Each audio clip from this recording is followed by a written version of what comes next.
আসসালামু আলাইকুম। আপনারা সবাই আমাকে জিজ্ঞাসা করে থাকেন যে আমি মাছের ফিড হাই প্রোটিন কী দিয়ে থাকি? তো আমি সাধারণত আপনাদেরকে বলে থাকি যে আমরা কিউবি ফ্লেক্স বা ব্রাইন শিম, হ্যাচেবল ব্রাইন শিম দিয়ে থাকি। আর মাসে বা সপ্তাহে চেষ্টা করি, সপ্তাহে হয় না কিন্তু মাসে ২-৩ বার মুরগির কলিজাটা দেওয়া হয়। ঠিক আছে? তো আজকে আমি আপনাদেরকে দেখাবো মুরগির কলিজাটা আমরা কীভাবে করে দিয়ে থাকি আমার মাছগুলোকে। আজকে ফার্মে প্লাস আমার বাসাতে যে সেটআপটা রেডি করছি, এখানে মাছের বাচ্চাগুলো আছে, প্রত্যেকটাকেই দিয়ে আমি দেখাই দিচ্ছি আপনাদেরকে যে এই মাছের ফিডিংগুলো আমি কীভাবে দিয়ে থাকি। মুরগির কলিজাকে ছোট ছোট করে এভাবে পিস করে নিয়েছি, সিদ্ধ করে করে দিই। এইগুলো সব এখন এগুলো যেগুলো সিদ্ধ করবো,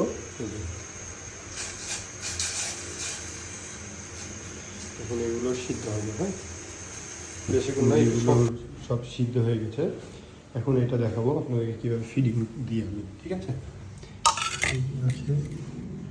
এখান থেকে অল্প একটু ছোট নিয়ে নেবো, এটা যেন ভেঙে না যায়। এই যে মাছের বাচ্চাগুলো আছে এইখানে, এই যে দেখুন সব চলে আসছে খাওয়ার জন্য।